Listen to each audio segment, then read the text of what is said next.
Hi, it's John Taffer from Bar Rescue. Did you know the second building in America was a tavern? When I built my new restaurant franchise concept, Taffer's Tavern, I thought back to the roots of what makes a tavern, timeless character, all while delivering an unbelievably delicious food and beverage experience. That paired with my 40-plus years in the industry provides a clear roadmap to success. Do you have what it takes to be a Taffer's Tavern franchisee? If so, I'd love to hear from you. Visit franchise.tafferstavern.com. This is Jordan Grace, and you're listening to the Social Suplex Podcast Network. BWB, this is One Nation Radio. You better get it right. Rich Latta, James Boyd came to give them life. The Blackest Wrestling Podcast has come to kick all ass and drop it 6 feet if they kicking trash. Word, let me welcome y'all to something different. And if you dig it, man, you should let some friends listen. We be getting it in, this on the regular, dude.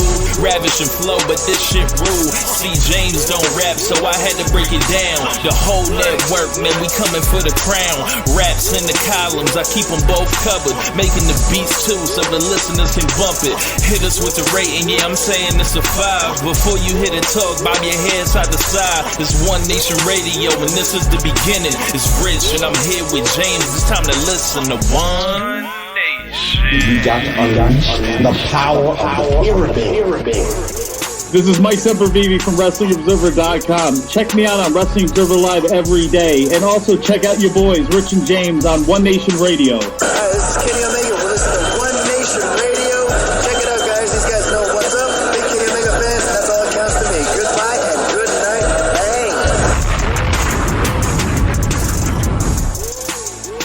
Bang. Ladies and gentlemen, welcome to this week's edition of One Nation Radio. I'm James Boyd, and here with me I have Rich Latta. What's going on, man?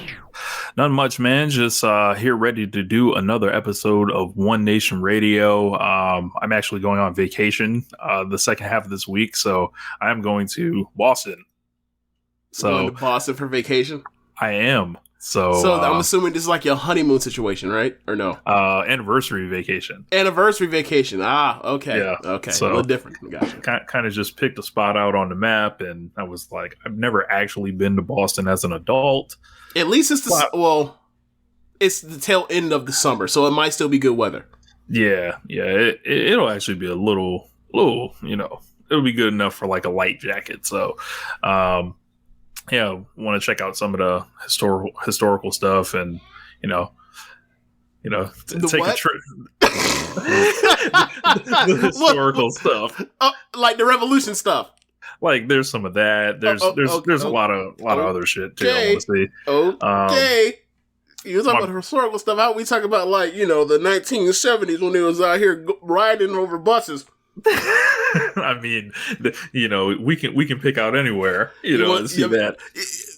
Yeah, you can, but Boston is kind of particular for why they're so sensitive about being cut off for their particular racism in their city. They're the only ones they're only ones about what about? There's plenty of time to get to them. We talking about y'all right now, and they never want to talk about them ever.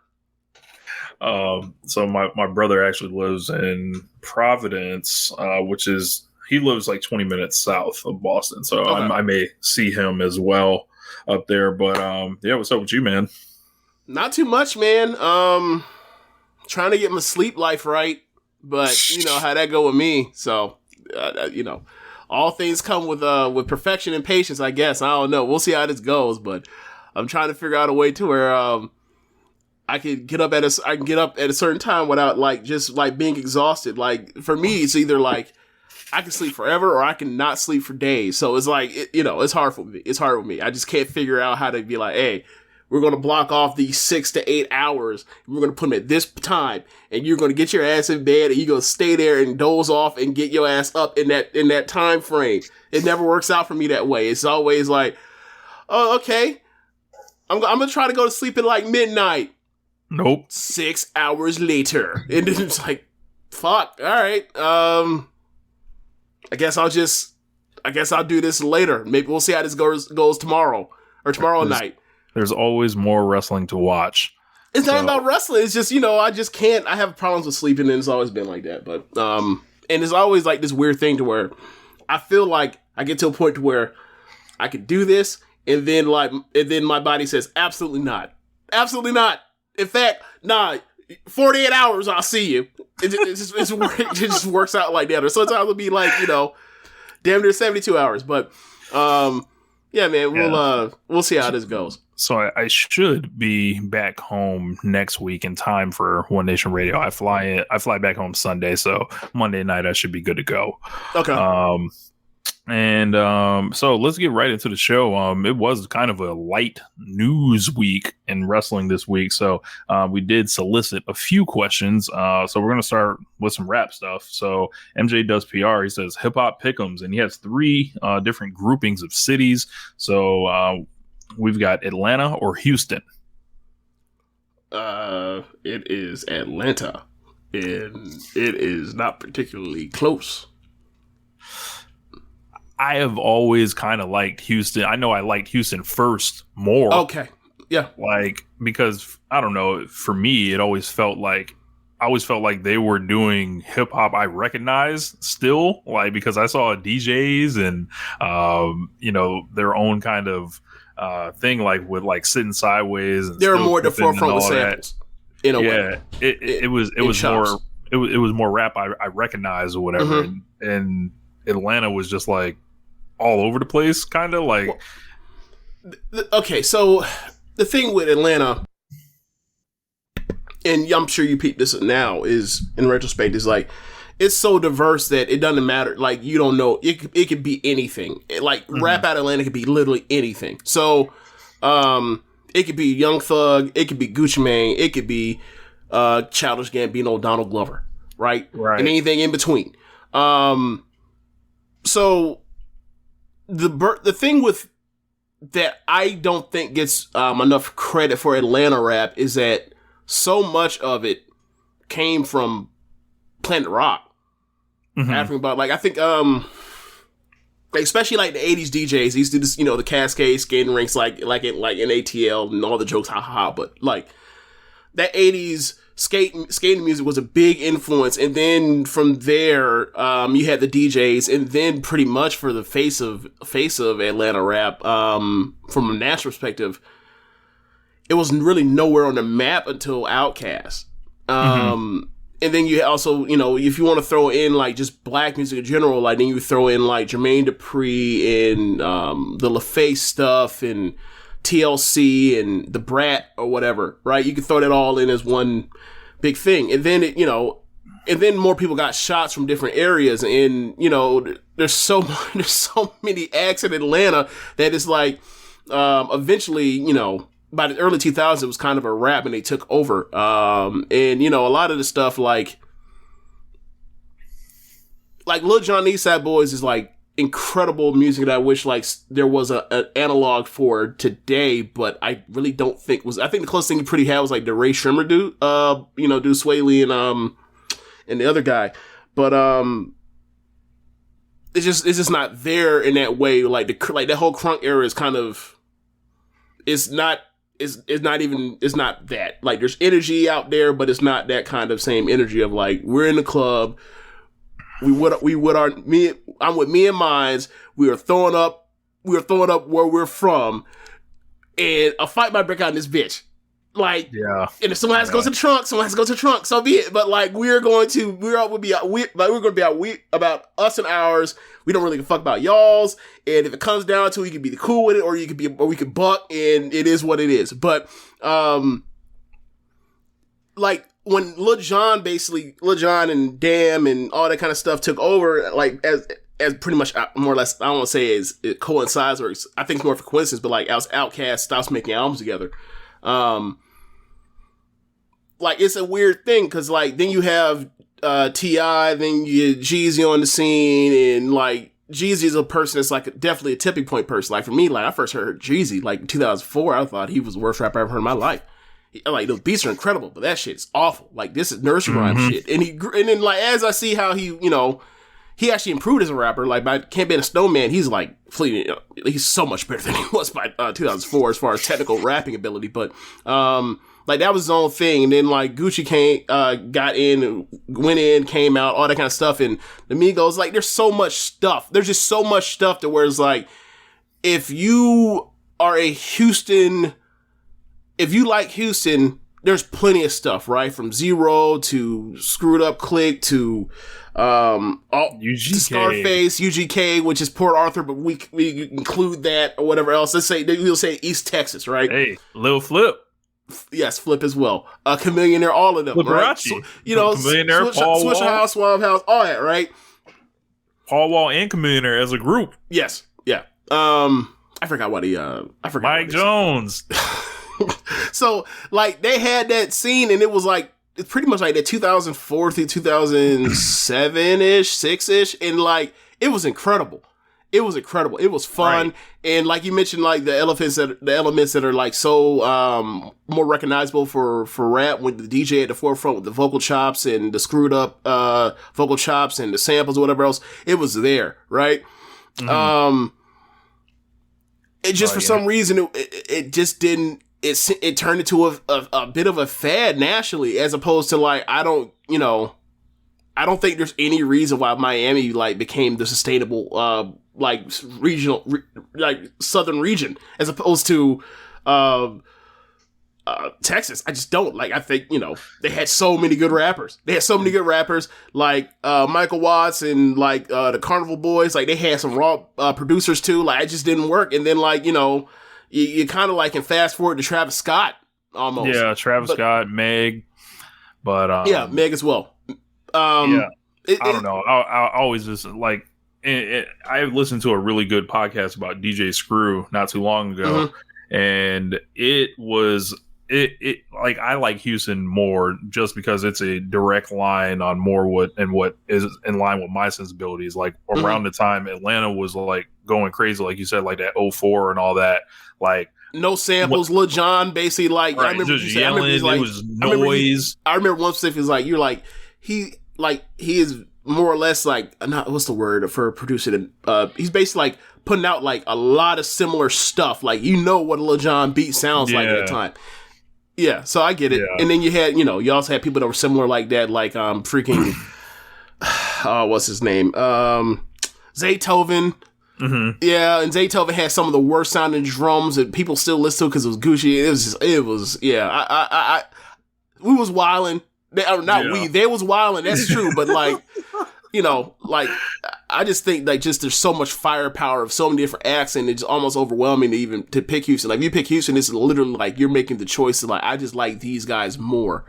Yeah. Like the Freestyle King, Lil Flip. I used to enjoy seeing Lil Flip come in the booth on Rap City because I'm like, man, like who's gonna come out here and really rap like that? But then like. You start going through all the old YouTube videos, like T.I.'s getting in the booth, killing it. Wayne's getting there, killing it. I know Wayne's like New Orleans, obviously. He's like the cutoff point, ironically, between these two cities. Well, or whatever. Yeah. I mean, especially after Katrina, when like half, people evacuated Houston and Atlanta. Yeah. Yeah. There was one particular one. It was Lil Flip in the early days. He was in there with the Yin Yang Twins, but like they was just kind of in the back or whatever, and they fucked around in the beginning. But he was rapping on the clips. When the last time you heard it like this, and I was like, nah, bro, Lil Flip, nice, bro. Like I used to love Lil Flip when I was younger. Flip can rap. It just I don't know what he really had as far as support for like the following albums, and then like the T.I. thing. And, Down with the King. Yeah. So we got some more cities here. So I don't want to take up all the time, but yeah, it is a interesting combo. But he says Brooklyn or Queens. Oh shit. Yeah. Man, I feel like I'm I'm biased, so I'm gonna have to say Brooklyn. Like two of my three favorite rappers of all time are from Brooklyn, so I can't. Same, and then Fab. Like you gonna do it like that, and then that guy, that other fucking guy, and then Big Daddy Kane, and then like all your modern guys like Pop Smoke's from Brooklyn. They've just always had. Lil Kim's from Brooklyn. They've had lots of people from Brooklyn, and Queens on the other side is like Nicki Minaj, Foxy Brown, 50 Cent, LL Cool J, Nas. Like, yeah, there's a lot to choose from there. And then like the old era is like I believe like the Juice Crew and all those folks, and but KRS, like, said the bridge is over, and so what was I gonna do with that?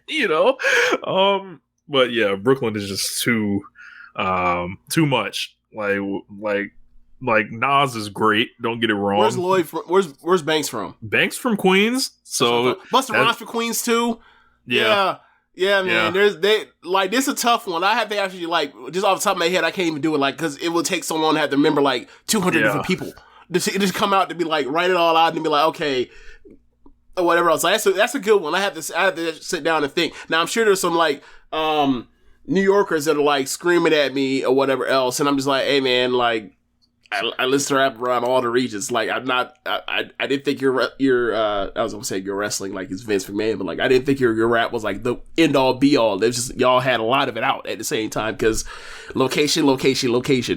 So you got Mos Def and Talib Kweli also in Brooklyn. Yep. MC Light of Brooklyn. Yep. AZ, Bobby Shmurda, ODB, and all them Staten Island dudes on their own island over there. Yeah. Mano, Uncle Murda. Not really a fan of Uncle Murda personally. Saigon's from Brooklyn. Didn't know. That's right. No, yeah, he is. He is. He's from Brownsville. Yeah, rappers from Queens. I just want to take a quick glance over. Cool G Rap also from Queens. You have someone where is I need to know where Chuck D's from. That's why. That's a good question. I never knew that. I will figure that out. Huh. Chuck D. Chuck D. He's from Jersey. What? He's from Flushing, New York, so it's a little different. It's basically Queens. Yeah.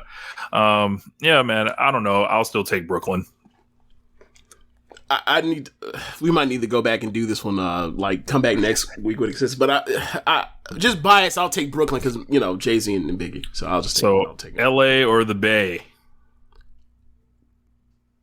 L.A. or the Bay. What are we including in L.A.?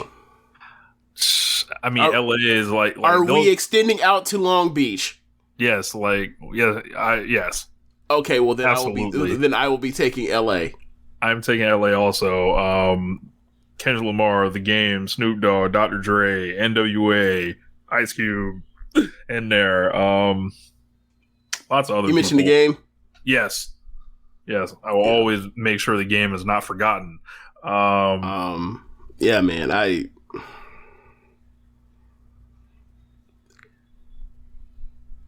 It was deep, bro. That whole scene was so. Dominant. I mean, wait. Gotta ask. When you're saying the Bay, are you including Tupac? Yes. I'm giving Tupac to the Bay primarily. Would you also give them to Baltimore? No. Okay. No. Because his actual career started in the Bay. Yeah. So and he has no LA ties and literally until the last album that he made while he was alive. Yeah, so, because they paid his bill. Right. So yeah. I'm gonna go ahead and give the Bay Area that. All right. So that would be too Pac, short. That'd be Too Short. That'd be E40. We're gonna include Vallejo. Mac Dre, Mr. Fab, Keep the Sneak, Spice One, Rapping for Tay, Hammer. Yeah, Hammer. But I don't know it. At this Guap point, Dad 4000. That's Guap Dad 4000. Yes. Actually, it was funny because I actually saw him a couple months ago. He was hanging out with Kehlani because with Kehlani, and he had put the do-rag on Kehlani's baby's head. I was fucking howling. And how could I forget the best of them all? Don't say G-Eazy. Lil B. God damn it. I'm gonna take LA. The best part was I said G-Eazy to stop you from the foolishness, and you trumped G-Eazy with Lil B. And G-Eazy not even a bad rapper, but it was don't mention no white rappers. Don't do that. Can't do it. The most we open up for this shit is Paul Wall. For example, right. right. So Where Beastie Boys? What borough are they from? I forgot. They are. That is a good question. I want to say Brooklyn. Same here, right? But they might not be. But we didn't mention it at all. Like, they might be from, like, well, I don't know when Red Hook got gentrified, so I can't. I'm sorry. I'm thinking of Park Slope. I'm not thinking of Red Hook. I'm thinking of Park Slope. Yeah. So you have to tell me. They were. It's that random, just New York City. It just says. I mean, maybe all three are from different places. Yeah. Who knows where? Who knows, man? Scoop them up. Who knows? Okay, what? Yeah, I don't know, man. Yeah, it says from New York City. All right. Watch it be Manhattan. Yeah, they was just hanging out. Yeah, why not? Unbelievable. But yeah, Paul Wall, like, he gets to slide in, you know. I don't know if he gets to slide in, but we just included him. I guess, I don't know about, because then slide sounds like we giving him like the picnic thing, and I'm like, I ain't doing that. Like, hey, Paul Wall was like sliding on them beats. Yes. The people's champ. Yes. Rolled up with the Intercontinental title on you, boys. Yes. I want to say, a couple weeks ago when Nikki was in her situation, he had tweeted that Nikki got in there going nuts. I howled. Yes. All right, man. So our next question comes from Sam from Wrestling Headlines, also soon to be Social Suplex. He said, given that we are up to 2 years of AEW Dynamite, what has been your favorite AEW story / feud? Favorite AEW story / feud? Oh, man.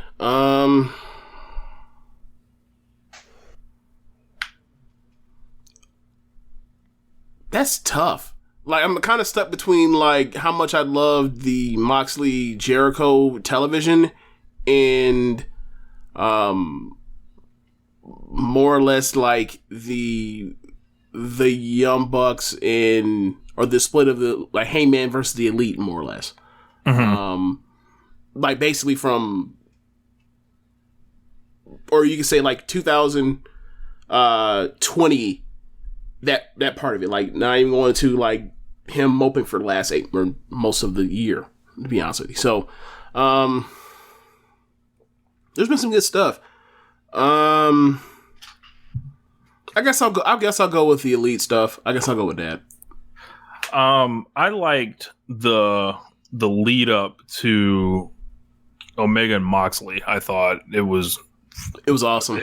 It was a lesson on how to heat someone up in a heartbeat. It was funny to see, like, Kenny Omega is quote unquote hanging out on national television for a year, right? And then snap his fingers, and then like he's cutting promos, and then he's heat up in the off and wins the belt.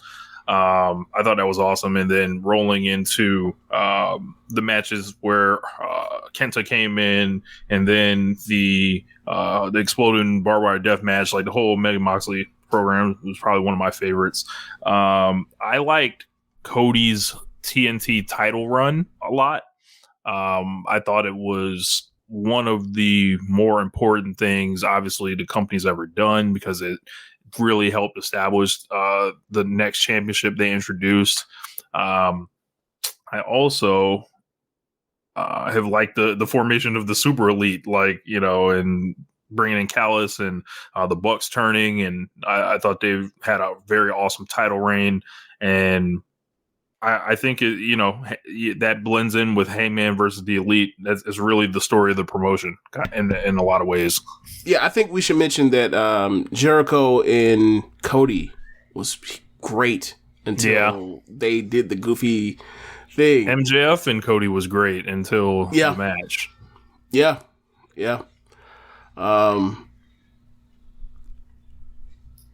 I don't know, man. I don't know what happened. I don't know. Like, but yeah, there's been a lot of really good television. Kingston and Moxley was great television. Yeah, they were cutting like promos where it was like the last person that had the mic was going to win. Like, let's see. I mean, Brody and Cody was great. for the time it lasted. Darby and Cody was great. I really like Inner Circle. Really like Inner Circle versus the Pinnacle. The matches, they were good. They were good at the pass. Like, I feel like the television was better than the matches, but still really good television. Yeah, there was a lot of really good stuff. Trying to think. I think they also did a great job with, who was it? Slips my mind at the moment. If it comes back to me, I will come back with it. All right. But yeah, man, we've got some topics here. So AEW had 2 shows last week. They had a pretty well received show on Wednesday. Friday had the great Bryan and Nick Jackson match. So I guess we can start with that, Bryan and Nick Jackson. So, like, I have always wanted to see Nick Jackson versus Bryan. Like, I don't know why, randomly. When Bryan came into promotion, like, the first guy, like, he actually put hands on was Nick Jackson. They have a history from PWG. I just thought it would be like a neat match or whatever. I thought it would be like the match they had. It was good, but I thought it would be better. This was just like an exhibition and like Bryan Danielson just kicking ass. Like, that's pretty much what it is. So, like, I thought they could have done a more spectacular match, but maybe it wasn't about that. Yeah, it was a very good match. I'd probably give it in the high 3s, but yeah, it wasn't the match I was expecting, you know, especially after I think you had sent, which is, you know, something I always take with a grain of salt whenever people talk about how great some matches has taped in AEW, because, like, there have been some times where they've been absolutely right, and there have been some times that they've been absolutely wrong. More times they're right than wrong, though. That should be noted. But I thought the match was very good. I thought that Daniel Bryan looks great, and I thought Nick Jackson, I don't know. He missed a couple of strikes or whatever else. Actually, they both did. Like, and I think that kind of held it back. Like, I feel like if they were able to stick it in there, brother, and connect them more times, and now we're talking about like the way the match is laid out, we're talking about a better match. It's the execution actually betrayed them, which is the weird thing because it's Daniel Bryan and Nick Jackson. But yeah, like, there's definitely a better match in them someday if we ever get it. I don't know. We might get like one more match between them ever. Yeah. So if that's what it is, like, I'll take it. Like, it's cool. But yeah, man, I think Bryan is his 2 matches in AEW. He's like, this is not the same wrestler that's been in WWE. This is somebody fighting with like much more like passion and heart. He's not an underdog.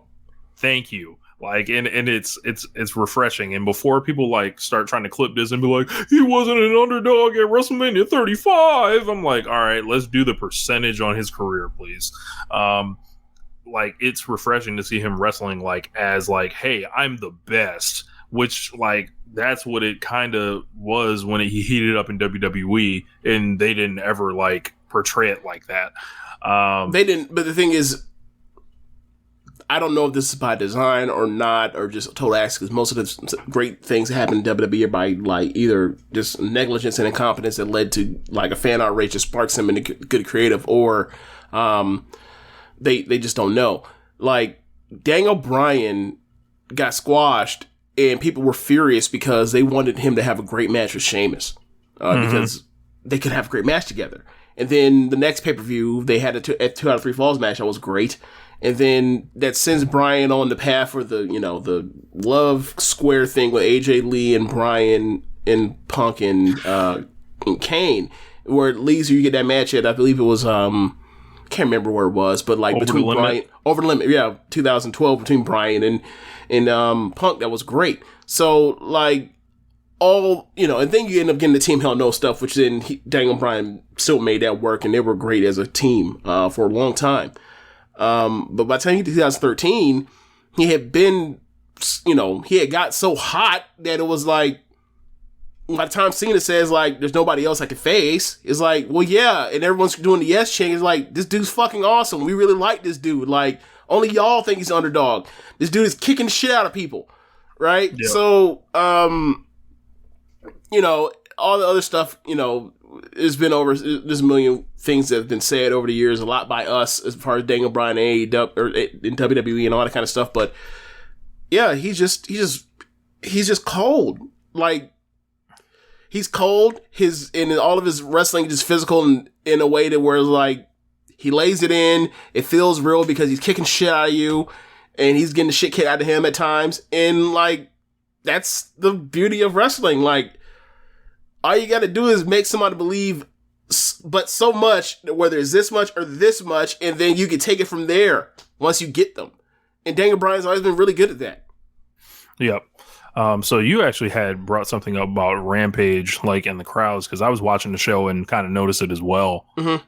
Oh, yeah. So the last two shows, and definitely after the pay-per-view, because they're taping shows, like, the crowd is so far below what the live version of that particular week's show. So, if you want to go to the pay-per-view that was immediately or the show Dynamite and the taping of Rampage that was immediately after All Out, you look at you listen to those crowds, and clearly, like, there's one crowd that was hyped for 2 hours television. And then by that third hour came out, or however many, I don't know how many, I don't know what's on Dark. I have no idea when Dark's taped now. But that 10 to 11, when they recorded Rampage, they weren't as excited. They were tired. And then the worst was really, like, for me, the Grand Slam when they did 4 hours. Those last 4 hours were just like, this is not the same. It's the same crowd, but it damn sure don't feel like what it was, watching the first 2 hours on Wednesday. And I felt that while watching it, like, on tape. I felt tired watching it on tape. On tape, but a copy of it. Watching it live, watching it live was like an exercise and looking at your phone to, like, stay to give yourself a break to stay engaged. Like, I can't tell you a thing about Penelope Ford versus Anna Jay. Like, nothing. I was just holding on for dear life until, like, midway through the main event. And mind you, that's like 11:50 at night on Friday. So it was like, man, I hope y'all don't get no wacky ideas to ever do 2 hours at this time, just because it's going to be a struggle unless you're going live and you're deciding, like,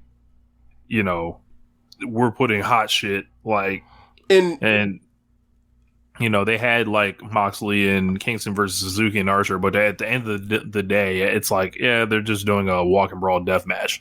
And it was like, all right, cool. And it's like a novelty match. It's not something that is like this, like narratively important or anything. Right. And I think you're right about that. I think the biggest contributor to that crowd output was the fact that, like, they were tired. Like, there's only so much you could do. Now, for me, watching last week's show, and I'm just like, all right, this is the third time in the last 4 weeks they've done this, and they did those first 2 weeks in Pittsburgh and Chicago, and obviously you cannot replicate Chicago, obviously, right? Like, that's the return of one of the most important wrestlers of the last 20 years of wrestling returning after 7 years. You can't replicate that. I'm not even going to try that. But they have to figure out a way to get a second taping on Fridays at 10. Like, I understand that they probably don't want to do that many people flying in twice or whatever else, but have people send whatever their promos in via whatever instead of having to come in twice a week, then, if that's the case, because, like, it's one of the biggest things for AEW's wrestling is they have incredible crowds that are super excited for the wrestling. But how many floor dives are you going to see before you've, like, all right, I get it, in one sitting? So, like, there's no knock, like, the best wrestling shows I've ever seen have been, over 4 hours, most of them. But it's like, this is weekly television. We're not putting on the best. We're not trying to put on, you know, a show of the year contender. We're in this case for 4 hours, and like you kind of need that for 4 hours, and that's the reason why WWE only does 3-hour pay-per-views now. They've managed to learn the lesson as far as like we can't be pinning people out there for that long. You're like, it's going to hurt the crowd. Yeah, I think they should try to figure out like something with the taping schedule, because like I think the real thing for them is like double, like you don't like, I think you can get away with maybe doing like 2 live shows in a month, like on a Friday. I don't think adding all that production, you know, for another show for like, and you just add that, literally double your shows through the rest of the year. That's like a lot of cost, and it just doesn't, I don't know. He says he wants to treat it like an A show, but it's like, I don't know, man. Like there's always a big match on the show. There's lots of like great promo on segments. paper. It is on paper. On paper, it doesn't feel like a secondary show from what we've seen. The problem is the crowds are fucking exhausted. So like, yeah, when you watch one and you tune into the other one 2 days later, you're like, what the fuck happened? Right. And it's like, like y'all was just crank. Like what happened? Like I don't get it. Like how do y'all go from being, you know, a 2019 New Japan crowd to being a 2000, or actually like the last 5 years of WWE? Like, yeah, and this Rochester crowd did feel like a WWE stand-in crowd, but a lot of what chants, a lot of shit like that. So we did have a TNT title match. Sammy Guevara defeated Miro for the TNT title. New belt for him, has the diamonds in it. I haven't seen it yet. So it's essentially the black belt, but instead of like the plate finish in the middle, all of it is jewels. So it's hard. Sammy picks up the belt, beats Miro. So I guess we gotta give Miro the eulogy here. So what would like Tony Khan have done if Miro had shot and said, nah? Like, what would he have done with that belt? Like, the belt was clearly already made if it's already been, you know, so quickly. Like, this has been in the plans for weeks, if not months. But what if Miro had shot? What happened then? I think that is one of the classic questions of One Nation Radio is like, well, what if they shoot? You know? You know, I don't know if he would have wanted to try Sammy like that. You know, Sammy would have had something for him. I'm sorry. Did I hear you? Am I mishearing you? You know, Sammy quick with the feet. You know, he's quick with the feet. Okay, maybe he is. Nah, but yeah, loved the match. This was a pleasant surprise. I had a feeling the belt may be changing, especially when they were in the main event spot. I didn't watch the show live. I watched the show the next morning, but I caught the results when they were coming out. Had I been watching live with everyone else, I'd have been losing my fucking mind. But yeah, this guy I picked out very early on and thought he would be a big star, and I was very happy to see him. This is Miro's first loss in a promotion. Miro has basically come into the promotion kind of like a shell of himself, right? From WWE just like treat him like shit on the way out. He's part of a cold storyline. He's just like pretty much as low value as you can get. And then he comes in. Don't be calling people low or high value on the show, Kevin Samuels. You stop this right now. You stupid. But like, you know, he basically what I'm trying to say is Tony Khan wasn't getting 2015 Rusev walking in the door. Mm-hmm. So what he had to do was make his own, essentially. And, you know, it took him a little bit with the Kip stuff, but Kip ultimately became someone to unleash his fury on, and then we got the fucking Redeemer, and he just killed lots of people with the belt, won it in electrifying fashion over Darby Allin, and then went against Lance Archer. He had matches with Lee Johnson, with Brian Pillman Jr., multiple matches with Fuego del Sol, Eddie Kingston on the pay-per-view, and then I believe that led him to Sammy.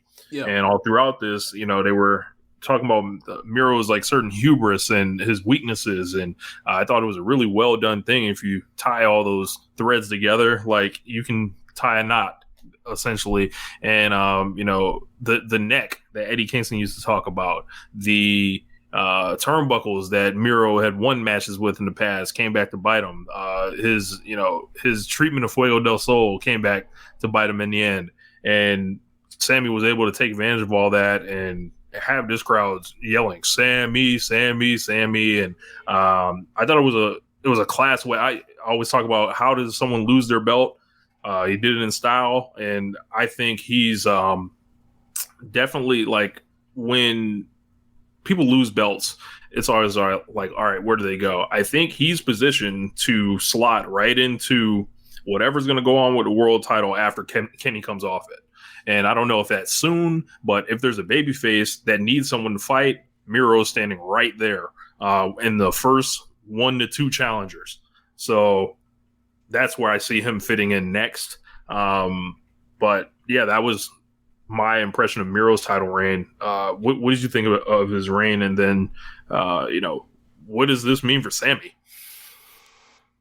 I thought his reign was really, really fun. Like, I've never really thought about it from the context of, I was happy for him for the fact that he, after some rejiggering and showing, like, I thought that it showed the level of, commitment to booking that Tony Khan has and their creative has. Like, things don't work, they readjust until they get it working.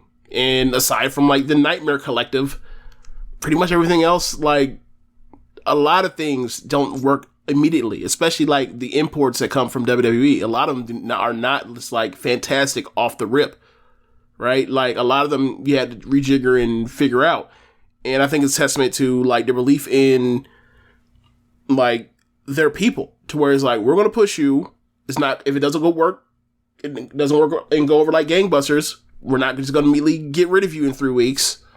We're going to have some patience, and we're going to try to rejigger things, make it work. Like, it's interesting that this happened in Rochester, but like, look at Dark Order. There are plenty of promotions that would have said, this shit sucks, throw it in the river. And they stuck with it, and it ended up working out for the best. And Miro's definitely another example of that. And Miro had to do a lot of adjusting. Like, he came in, he was a gamer with like he was like he had expensive clothes on, but like he was fucking depressed with that hair. Like the number of people I've seen like that make depressing music or songs about being depressed with hair like that is like made you worry what was going on with him. But then he basically flipped it. He turned ruthless and he started beating up geeks. And like, there are a few things, that I don't think Rusev can't do. But one thing I know for sure is he can beat up some fucking geeks in impressive fashion, and skinny wimps and small people, and be a bully. And like, it worked. Like, that's kind of more or less what got him over in 2014-15 was he never lost and he kept beating up people. And who knew? More or less, yeah, just let him be a dominant asshole heel. It's not necessarily cool, and like he'll get over it. It's always worked for him before. It worked for him in this case, and obviously, being more or less like a lapdog of the Russian government is different than what the Redeemer character is. But like, just at its most basic concept, like it was that like he is just going to be a big bully that's going to sell or whatever else like crazy and flop like a fish at times for people, but at the end he's going to win and stand victorious and be a bully. So I thought he was really good. As far as the future, I'm kind of with you on that. Like, there are a bunch of baby faces to plug in the top of the card with him. Like in recent AEW, we have with Adam Cole, we have with Malachi Black, and we have with Miro, like an abundance of heels that you can slot in and put into programs and big matches with all the babyface that they have at the top of the card without a title, and it's new and fresh. Like they have all of that. So It's just about how they want to deploy all of that, and I'm sure it'll be fun. As far as Sammy, happy for Sammy. They have been giving him a bit of a push ever since he won the Stadium Stampede. The Houston proposal thing was a big deal. I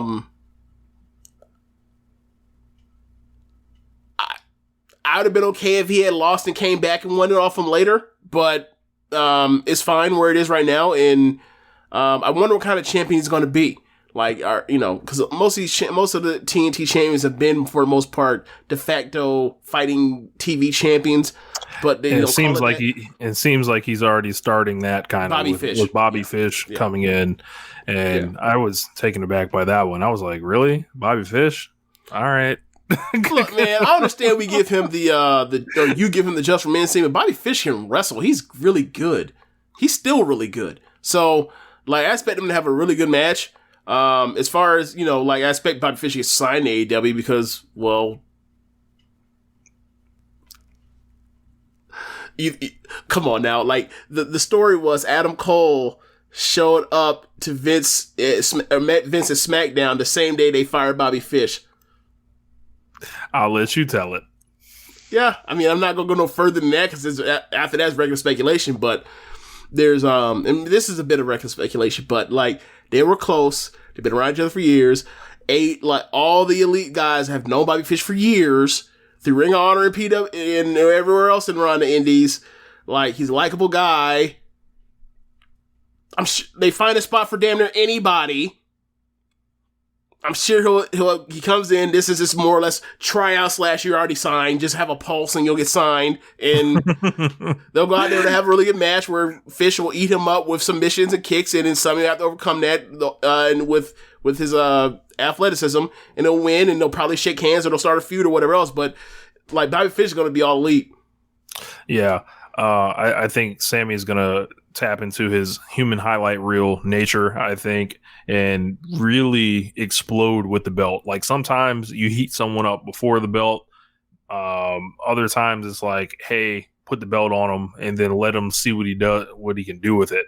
And I think that Sammy is a guy that can rack up a load of defenses against whoever and do all the high flying. Like, you tell me, like, we can get Dante Martin versus Sammy Guevara on a show. I would love to see that.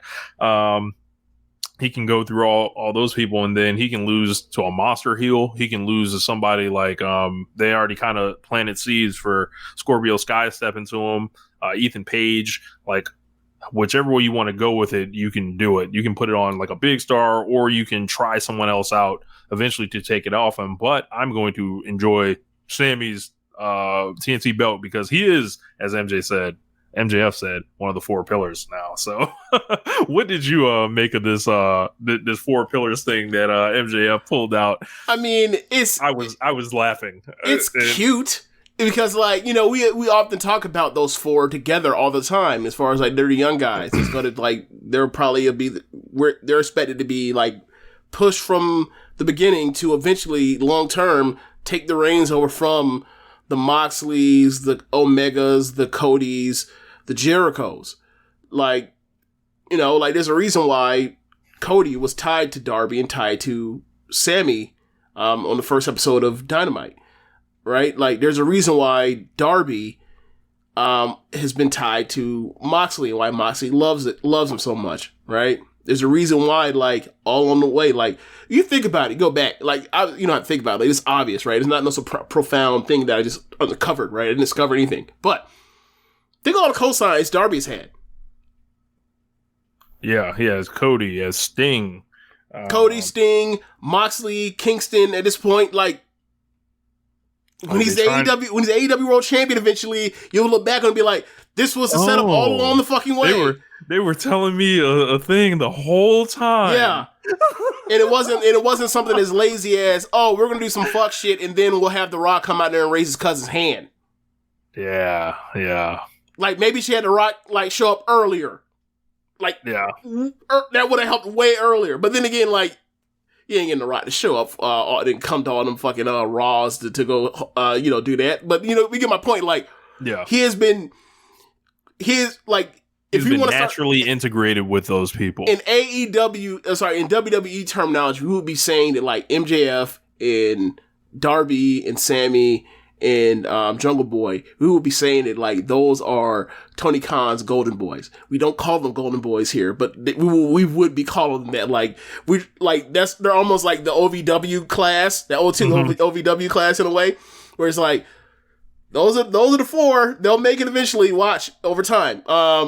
But yeah, like, as far as, so it makes sense. Like we always talk about it. I think it's interesting that like they also were perceptive to it as well. / like, yes, everyone gets the agenda, you know, but, yeah, I thought it was cute. Like, obviously I don't think like, you know, I don't know if these are all like Observer Hall of Famers or like that level of talent, but whatever. And also like, then you start thinking people start doing the parallels. Oh yeah. So, you got a long way to fucking get to Kobashi, my friend. Misawa. Who's Kobashi? You know, I mean, I don't know who Kobashi is, but I know who Misawa is. Who's Misawa? Oh, Darby.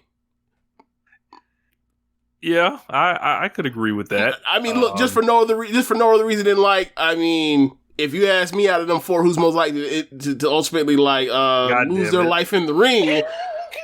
God damn it! It's Darby Allin. It's like. So MJF? No, MJF is gonna be wrestling until he's fucking 55. Yeah. I'm trying to think. I think Jungle Boy's got to be Kobashi because they started like beating him like a drum in the beginning, and Kobashi never won a match forever. He lost like something like his first 100 matches or some shit like that. Okay, so if that's the case, I would say yes, Kobashi, for the reason that I'll do it from Vince's perspective. If Vince were to look at those four guys in a lineup, the person he was likely to pick because of the hair would be Jungle Boy. In much the same way that if you line up Taue and the rest of them four, like he would pick Kobashi. And I guess Sammy by default ends up being Taue, and then that makes MJF Kawada. I don't know. It's not. This is not. Look. Talk to Kingston about this. Yeah. Talk to Kingston about this. Like, this was a rough comparison. Have we gotten Eddie Kingston's thoughts on this? Like, can the One Nation Radio listenership ask Eddie Kingston on Twitter, what does he think about MJF talking about the four pillars in he hates AEW? It. Look, for all we know, that was a shot. That wasn't a shot for a Darby promo, or for a Darby program. That was a shot for a Kingston program. He come out and like, oh hell, I know goddamn well you didn't come out here and blaspheme. So yeah, man, like I made that same joke more or less about they made sure that Kingston had his matches out the ring before MJF said that, because he would have stormed the ring. That man would have had to get held back as he's wearing his black and yellow. Yeah, trying to storm the ring. You're gonna have to straighten me by talking about Kawada. But yeah, man, like it's a neat thing, but I don't know if it's gonna be like a literal thing and actually like full on branding of T-shirts and stuff, like how they pictures and all that kind of stuff. Nah, I don't think it's gonna turn into that. Nah. Yeah. The the star perhaps of the show was an inanimate object. It was burning up Twitter, trending for days. All the memes, all the jokes. Was it an inanimate object, or was it a? Because the inanimate object wasn't there, but the gesture lets you know that there would be an inanimate object. Yeah, that thing is being let off. Yeah, Arn Anderson's Glock 9. I grabbed the Glock. The Glock 9. The what? All right, so Lee Johnson basically pulls Cody Rhodes out of the way, gets the pin on Dante Martin. After the match, this nigga Arn Anderson comes in the ring and tells Cody, he's like, the difference between me and you is if I was getting carjacked or you were getting carjacked, you would say, please, mister, don't hurt me. Here, take the car, essentially. He said, me, I'd have grabbed the Glock and blown his brains all over the concrete. And he held up the the hand made the gun gesture, and Arn Anderson's Glock took off like a rocket in the sky on Twitter. Yes, Anderson 9mm says, "I just blew your head off." Yes.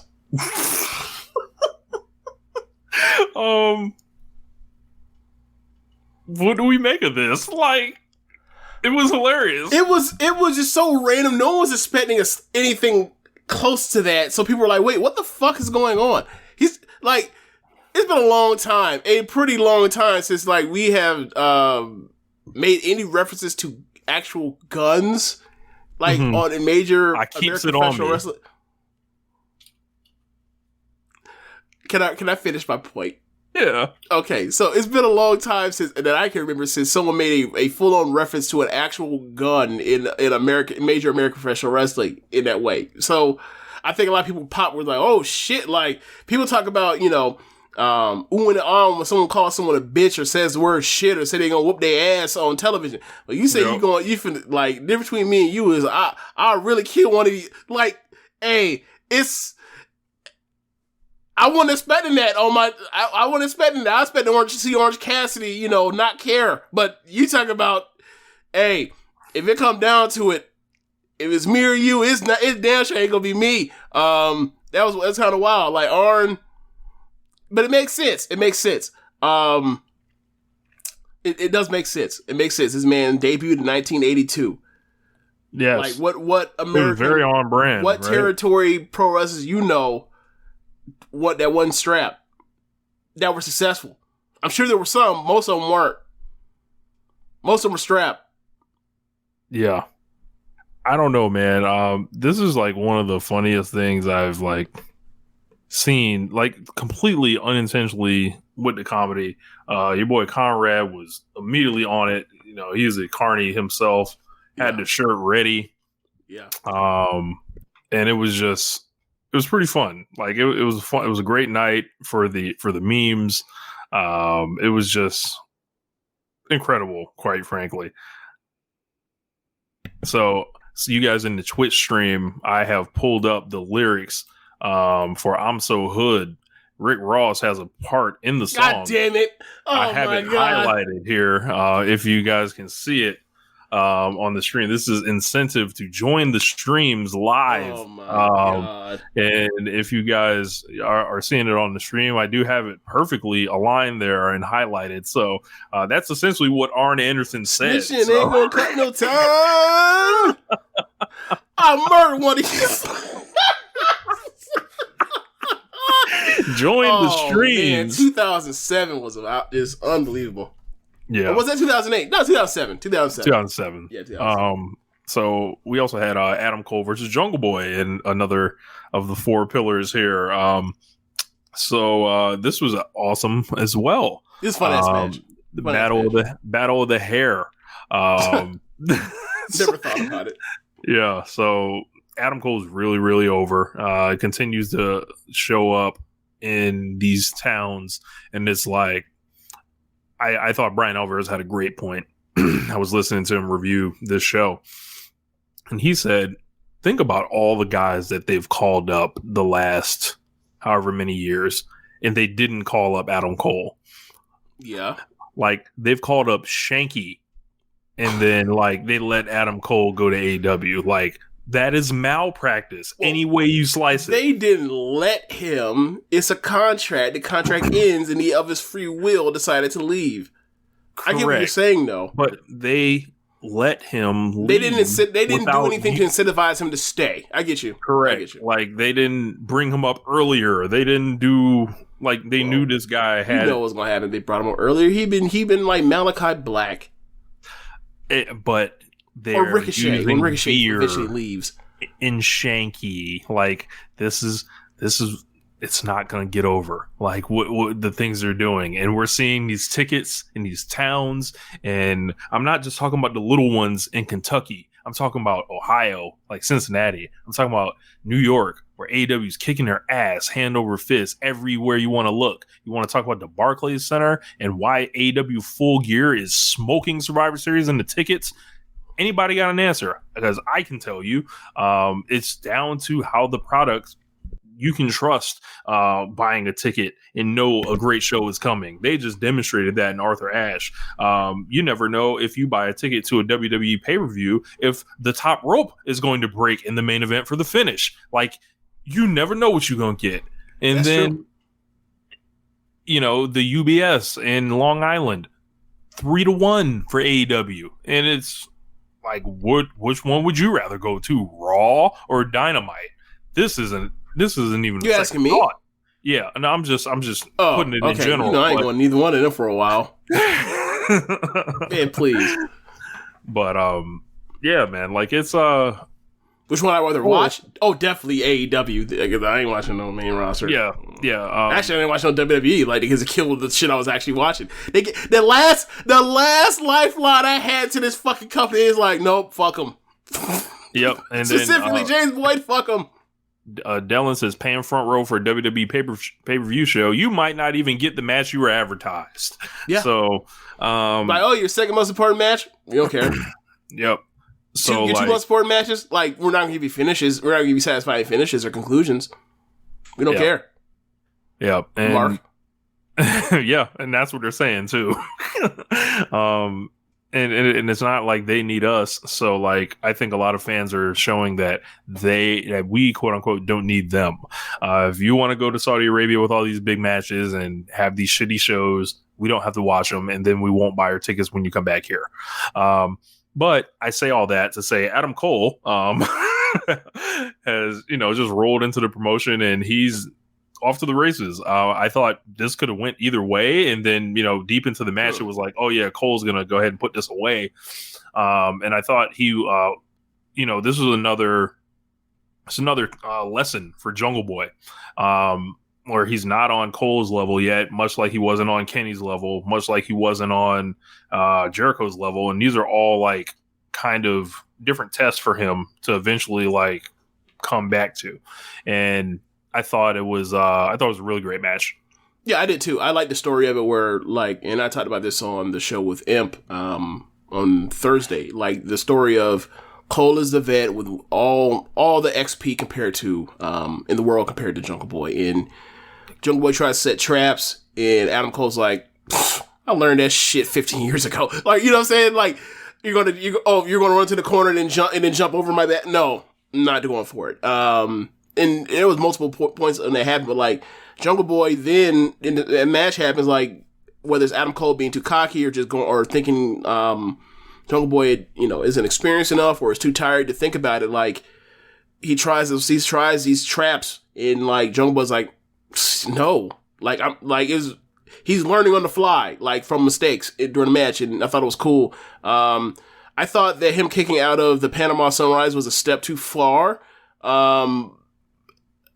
Who does he ever beat with that? In NXT? Yeah. He's won matches in NXT with that.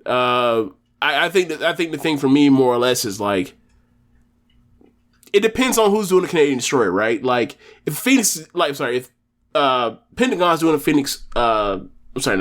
Canadian Destroyer, like, it's just a big move, right? Like he's not going to pin anybody to put them on their weight, but like,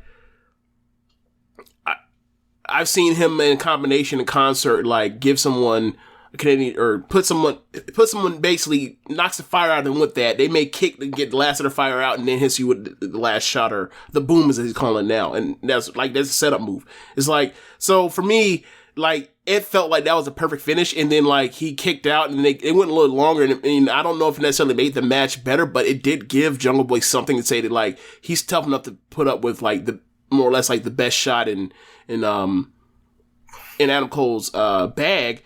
So I get why they did it. I don't think it was like wasteless and stupid. I just think like I probably would have just ended it there. So I'm kind of of two minds on it. But like me personally, I'm like end it right there, and then like in the second match, like he kicks out of that with Cole. Okay. I would be cool if he chased Cole eventually. Or in a way that's similar, kind of not necessarily fashions exactly what happened with Darby and Cody, but something like he needs a goal to chase after right now. And like, it seems like it's not going to be Christian, and Christian's going to be his more or less Sting.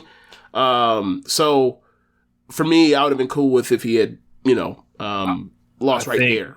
I think he should have did the Panama Sunrise on the floor and then kicked out.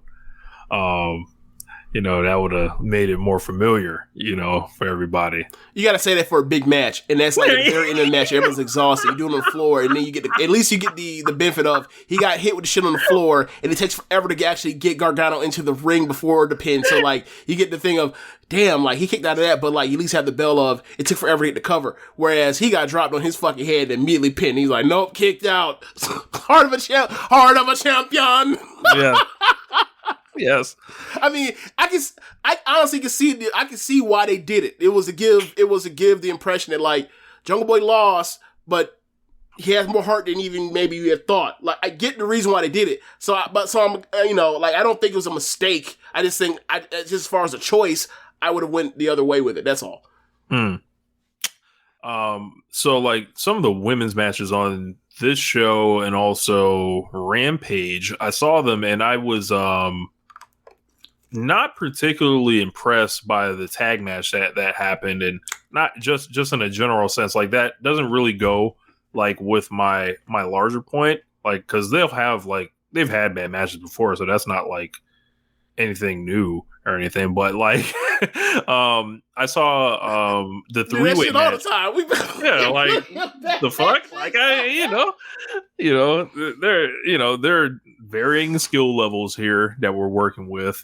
Some people are 16-year veterans but can't quite put it together, and then some people are brand new and it's like they just haven't had the time to do it. Like I was watching the three-way match with Jade and Nyla and Rosa. Thunder Rosa, all the experience in the world, looks great, fires up, everything you want in a wrestler, right? I'm watching Jade.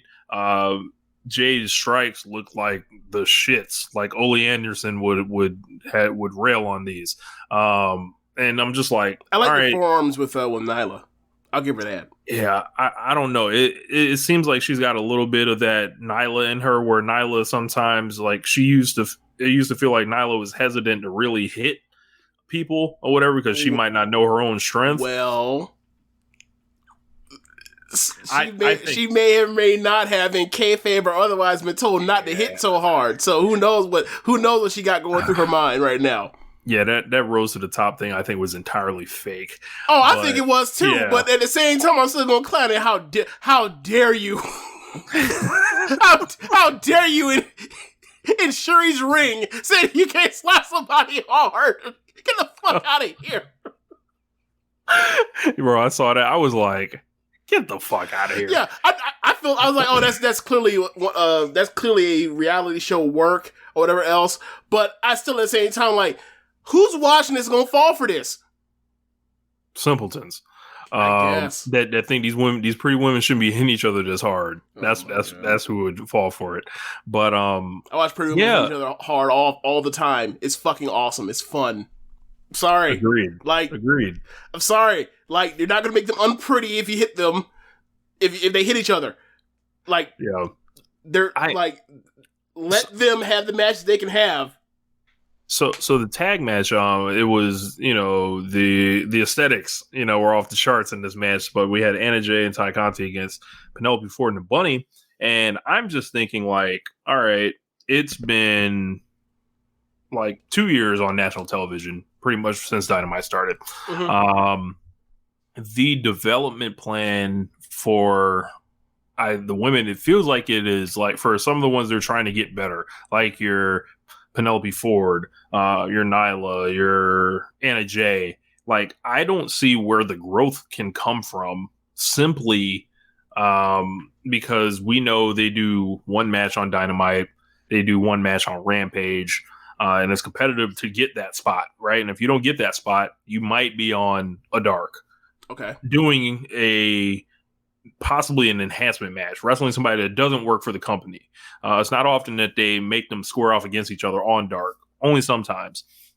I just don't know if training with Dustin is enough for them to get where they should be, like as far as like becoming top line workers, like a Thunder Rosa or something like that.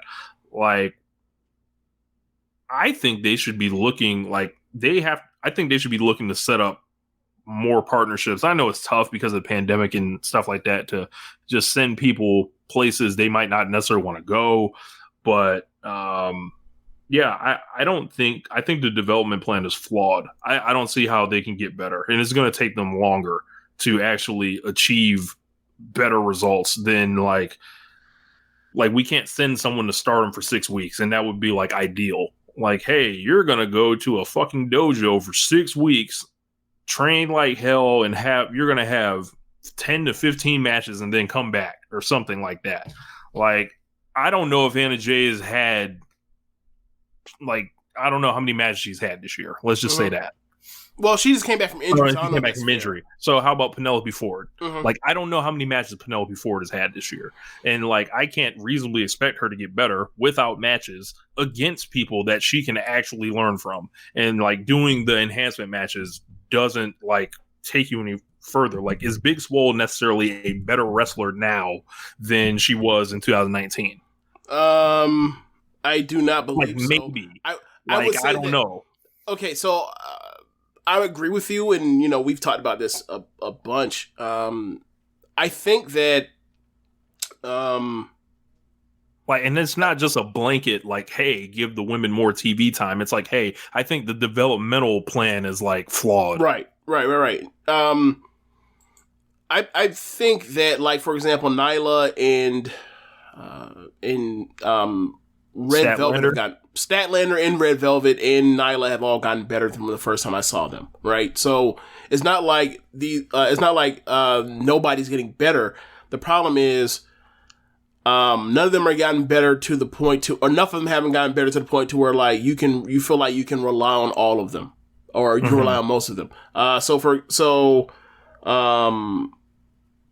Just looking at it, Penelope's had 21 matches this year, so 20 in AEW, and all right, 8 minutes, 3 minutes, 4 minutes, 3 minutes, 2 minutes, 7 minutes. All right, one match went 10 minutes, 21 minutes of Battle Royals, I don't even count. She's had one match that's going 10 minutes. Yeah. And keep in mind, like, not all, 7, 8, not all sub 10 minute matches are the same, right? Like, they're working a more or less traditional American style in the AEW women's division, as far as tempo and pacing. So it's like their 8-minute women's match is not the same thing as like some 4-minute high speed match with Hazuki or Starlight Kid or whatever. So it's not even like a fair comparison. But it's tough, man. Like, I think the best option would be to try to get them some partnership with Shimmer and Shine, but a lot of these wrestlers have already done that, you know? Yeah. We saw Statlander in the freaking New York City Shimmer, right? I think it's a function of people in the United States promoting women's wrestling as like I don't want to say a cause, right? But like accepting anything, like as far as like, this is good, everything's good. Like no one wants to, I think, call it for what it is and be like, people aren't ready to necessarily step into national promotions. And it's just like, I think a lot of people, like, in this day and age, like, you feel pressure to put on like a competent women's division in America, even if these people, most of them, I think, are ready. Like, I don't want people to get my my thinking confused. They got more than half a dozen women. They have probably between, okay, so just American women. They have more than a dozen American women or Western women that are good enough to be on TV, so on someone's television. So, like, that's not the problem. That's not so much a problem as, like, all right, you look at the depth of talent in the tag division, in the men's singles division, and you compare that to what they have in the women's division. It's like, how do we catch up? How do we catch up to get to the point to where we can have, a half hour of Dynamite or 40 minutes of Dynamite or a whole hour of Dynamite, like, for the women on a random week? And, like, I don't really see it. And fundamentally, I don't see a path to that other than like we got to get people up in the promo game and then like start building or fleshing out the vision like on more on Dynamite than Dark. And like there's never been a situation where I've watched Dynamite or Rampage and felt like, yeah, I'm sure the women were mostly did their thing on television than on YouTube. I've never thought that. And it starts to become a self-fulfilling prophecy in a way. Like the women are getting better, but not at the pace that you will hope for. And the pandemic hasn't helped that. But like we can't just rely on Japanese Joshi promotions to save that whole entire ecosystem of wrestlers.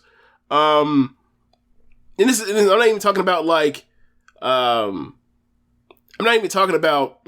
AEW's women division. I'm talking about like American wrestling in general. Like, granted, you have guys come in all the time before the pandemic, whatever else, but it's like they get, aside from the few, most of them are staying for 6 months, like Jamie Hayter did to get better, or basically spend a whole 2 years of her career like B did to get better.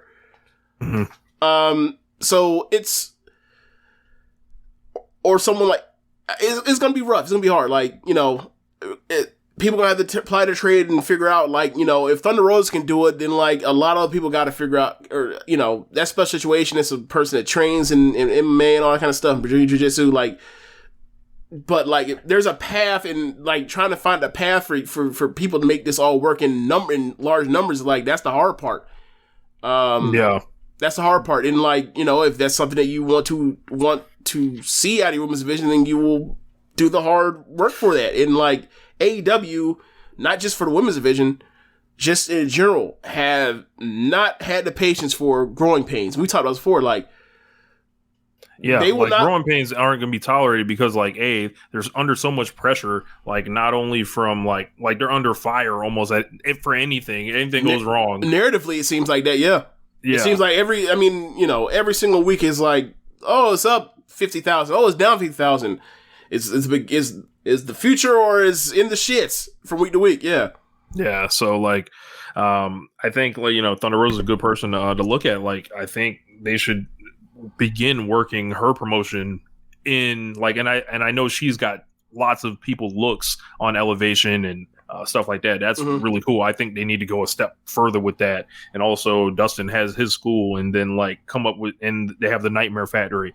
So like if they can do something between those three to where they're doing more matches, whether in secret or not, like I think they just have to literally just open up the ropes and get people in there and like get people familiar with folks and ready to wrestle them, because I think it's a like, I don't know if it's I don't want to say I think it's a weakness, right? Because like I feel like they can smoke and mirrors and cover it up as good as they can. They can have Hikaru Shida wrestle somebody, right?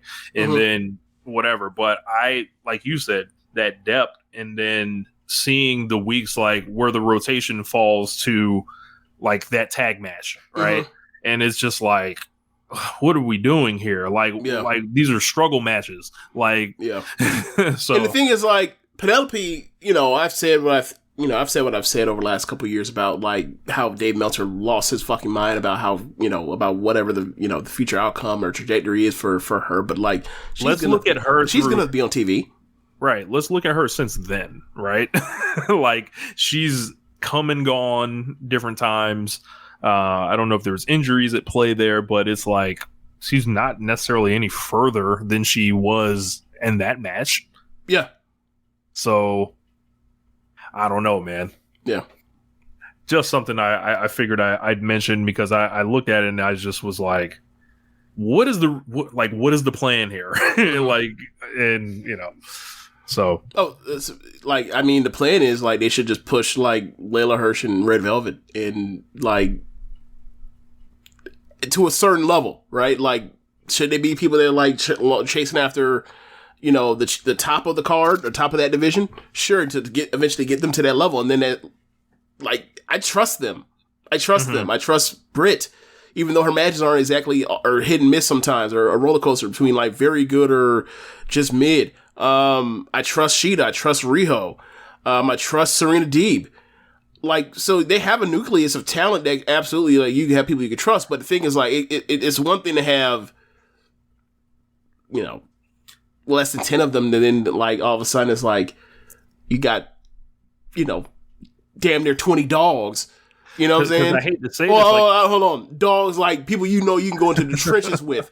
Like, and go out here and do, and you just trust them implicitly. And, like, not only will you trust them not to fuck it up, you know they're about to deliver and have a great match. Like, over time, that's the dream.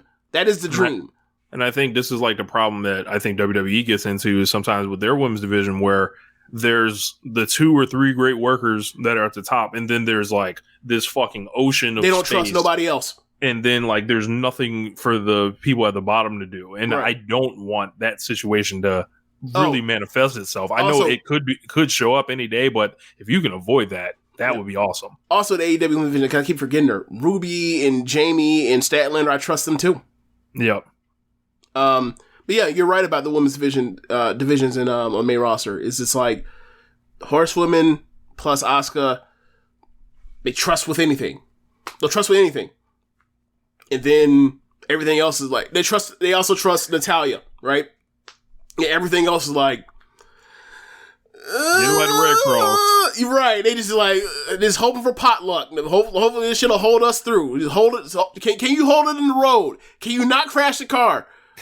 Bring your ass. Come on. And it's like, it don't need to be like that. Like, I think a lot of it, I think we'll see, like, once all of this, you know, a lot of this shit hits the road with, like, NXT releases and people reaching the end of their contract or whatever else, as far as being able to figure out, like, what the main roster wants with 2 divisions that are always paper thin, or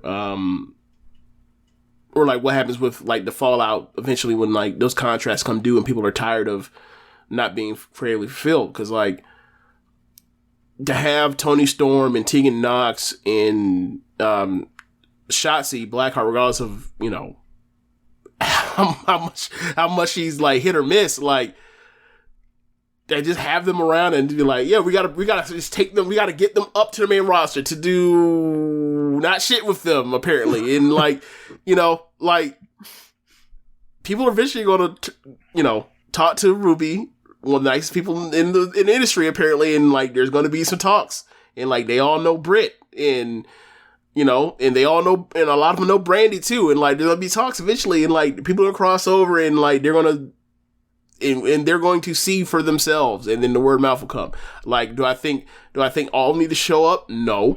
Like, because, like, eventually there will be slots open up in the women's side and on the main roster, once Asuka ages out, or the Horsewomen age out, just as far as them not wanting to do this as much anymore, right? Like, so, and keep in mind, like, that was always a tough transition. Remember 2015 trying to transition from the Bellas and Paige and AJ Lee over to the Horsewomen? That seemed like it felt like it took fucking forever, and then it finally happened.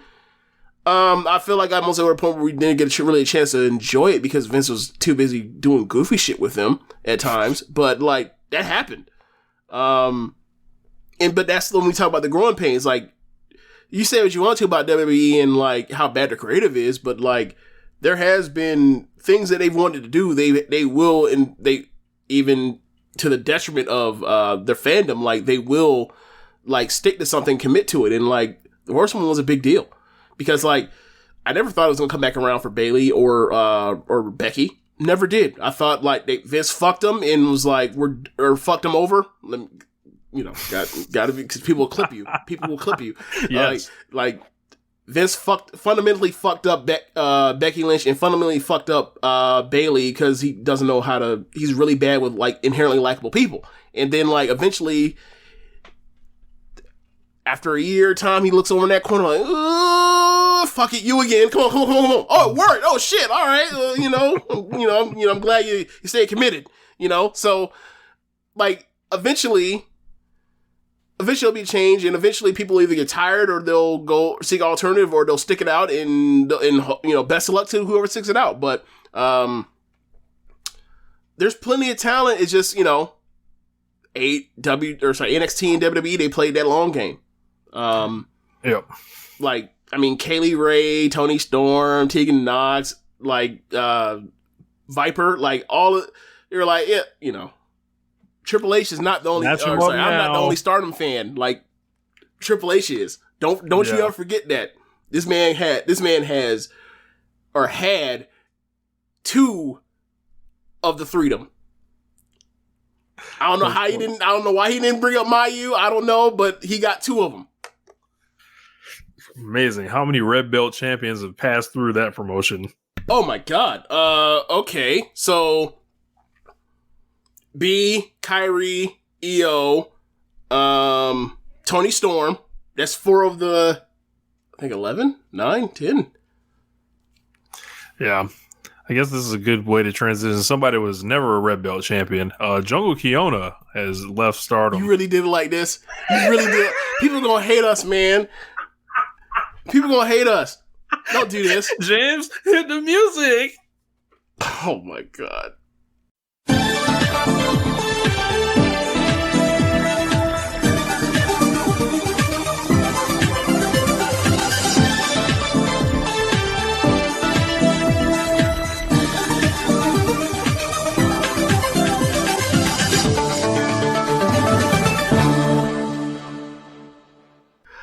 All right, man. So Jungle Kyona,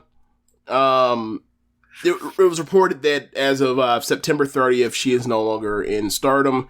Been a lot of speculation about, you know, who, if she left, whether or not she couldn't get cleared by a doctor, you know, what she wants to do, if she's going to retire or not.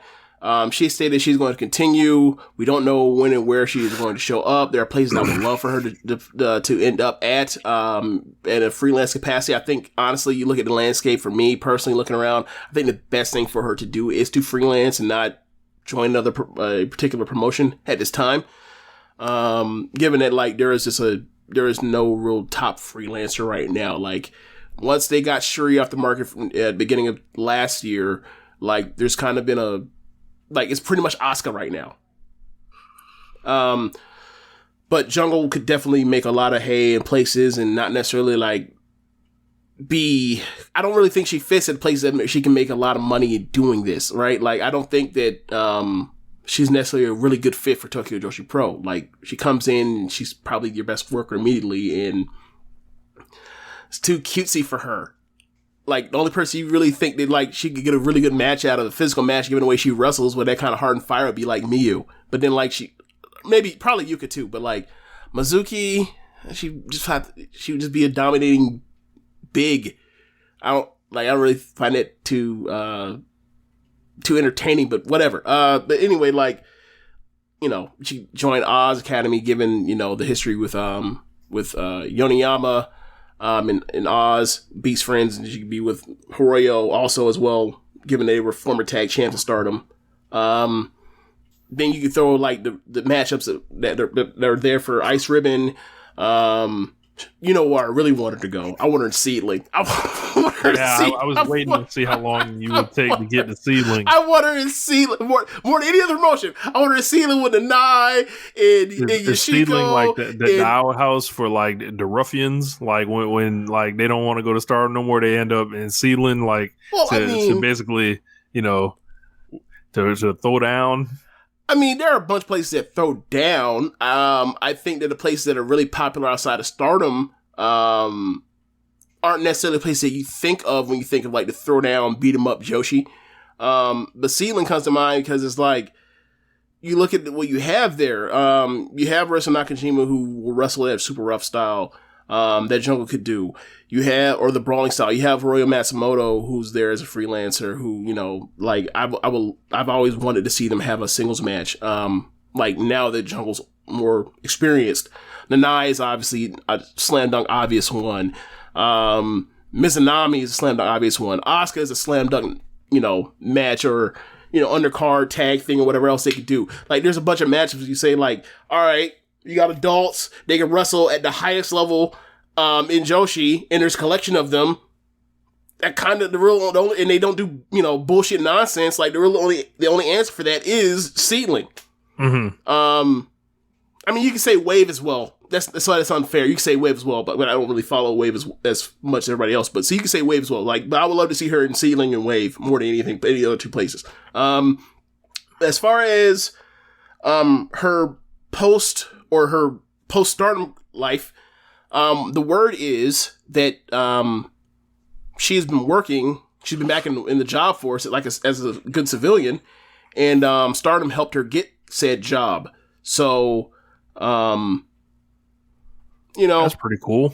Yeah, and the statement was that like they were happy that they're not happy, but like it wasn't like a bad on both sides. This wasn't some bad feelings on either side. Like they're she still loves Stardom and Stardom still loves her.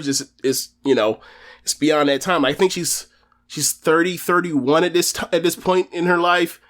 She hasn't been around since she tore her ACL on, I think it was the October 4th or 5th show last year. So she tore her ACL, but she also had a bum shoulder she had been like dragging around with her for a year after that from the 2019 Grand Prix. He had soldiered through. So people had speculated whether or not like she could get cleared. I don't believe that she couldn't get cleared and she'd start working somewhere else. But either way, like we're talking about, in our experience watching Stardom, for me, she is at worst the fourth best worker over that period of time. She's had great matches. Give me your most out there conspiracy theory on why she left.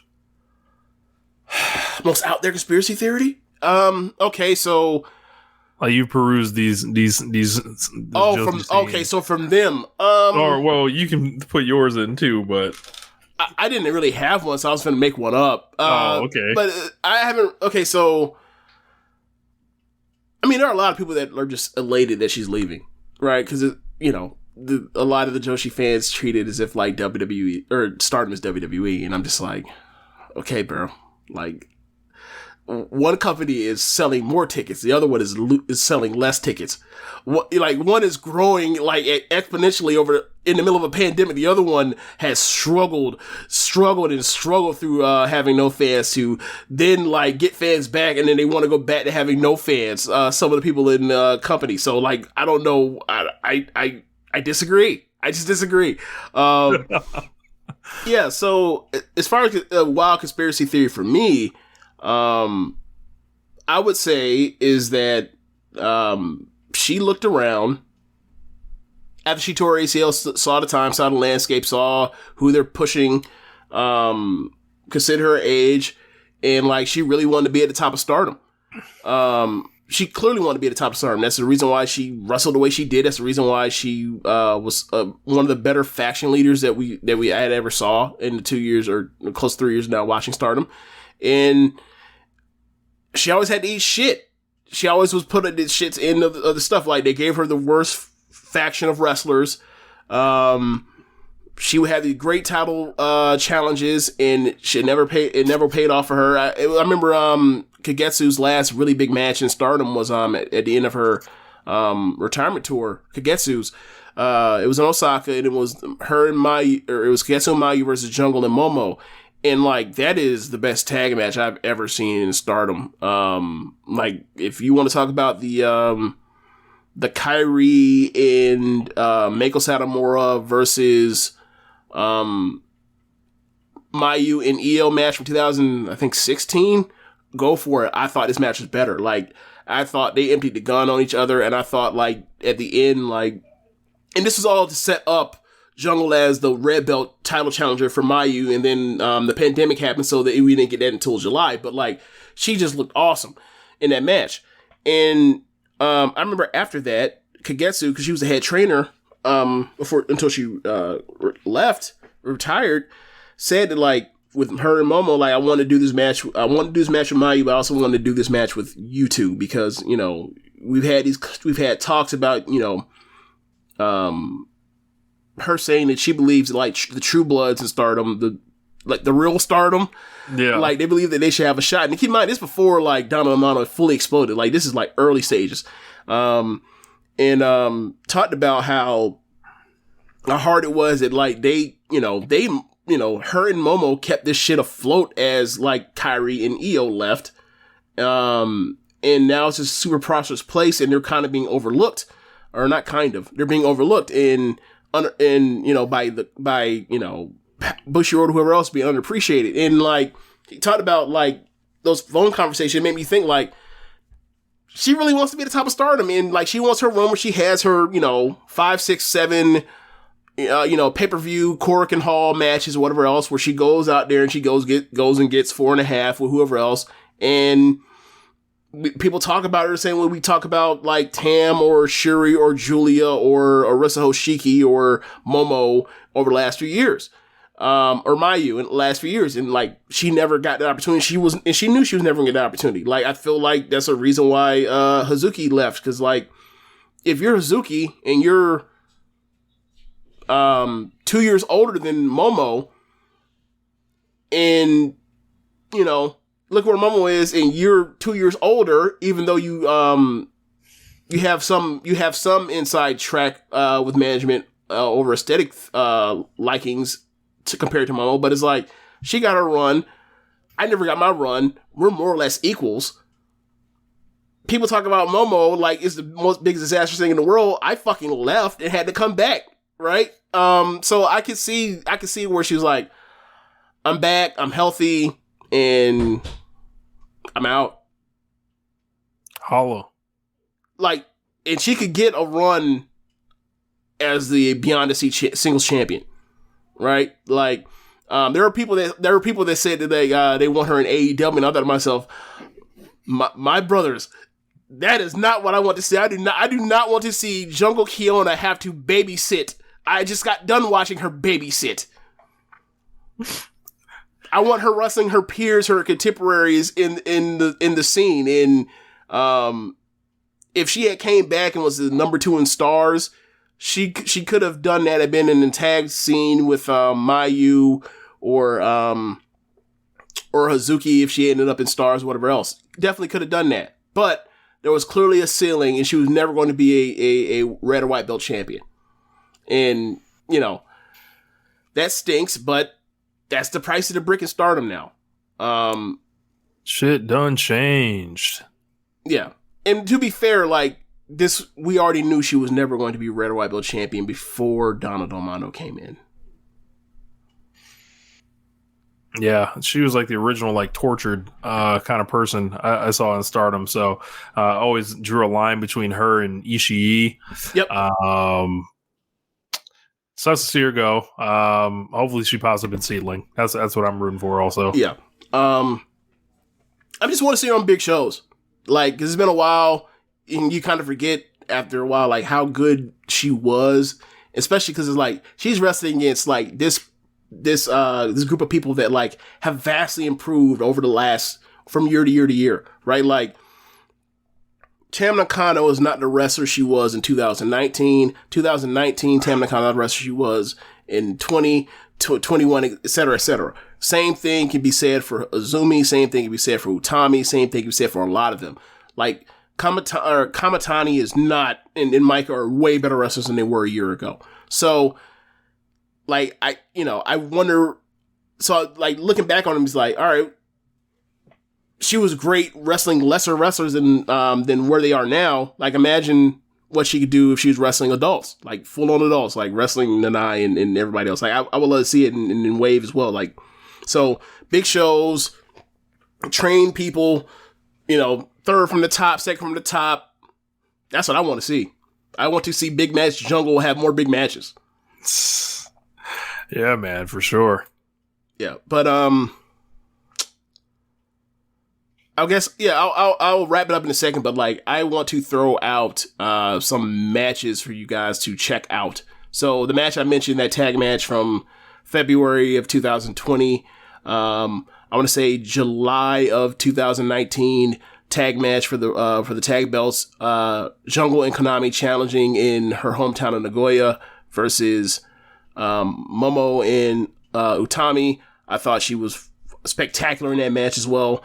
Her red belt match from July of last year versus Mayu, I think it's July 24th.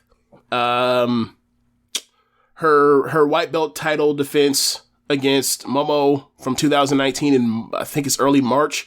That's one of the 5 or 10 best matches I've seen in Stardom since we started watching from 2019 to now.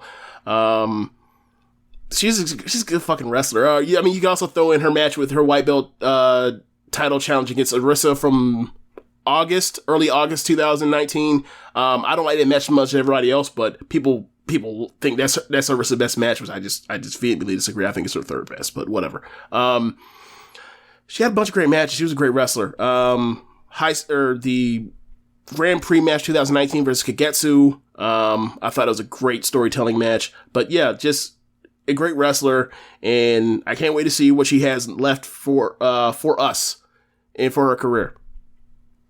Yeah, man. Hopefully she's not finished. I would like to at least see some more current Jungle. Yeah. But I guess that's the end of the show. We may do a midweek show. We'll see how this goes. Yeah, we'll see how this goes. I'm traveling Thursday, so I'm not sure where that'll fit. But if not, we'll be back Monday.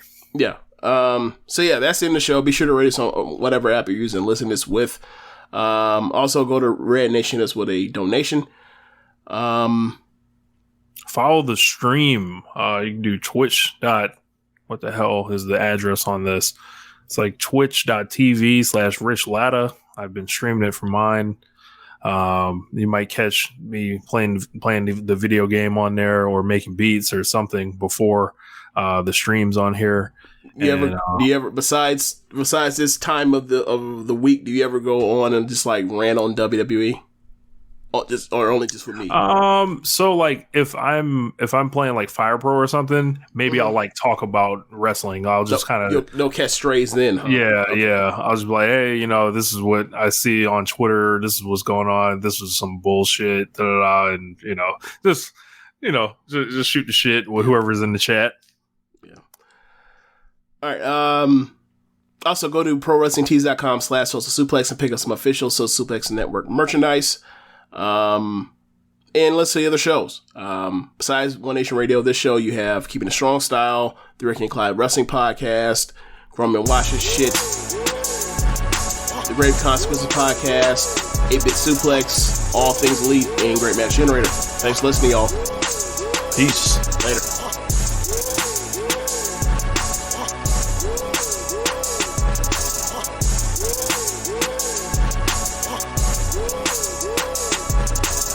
Bundling home and car insurance with Geico is so easy, your neighbors are probably already doing it. But who?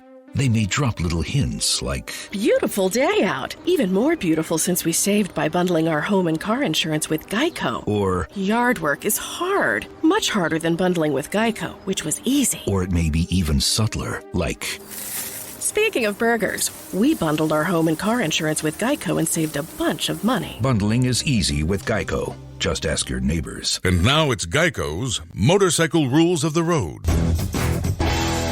Before you ride, make sure your mirrors are clean and adjusted properly. And if you're going on a group ride, make sure the lead biker knows where they're going. Ed, quick question. Where are you taking us? Oh, I have no idea. Well, am I the leader? Because I was following that dude with the red helmet. Where is he? And the rule to saving on motorcycle insurance is, in 15 minutes, Geico could save you 15% or more.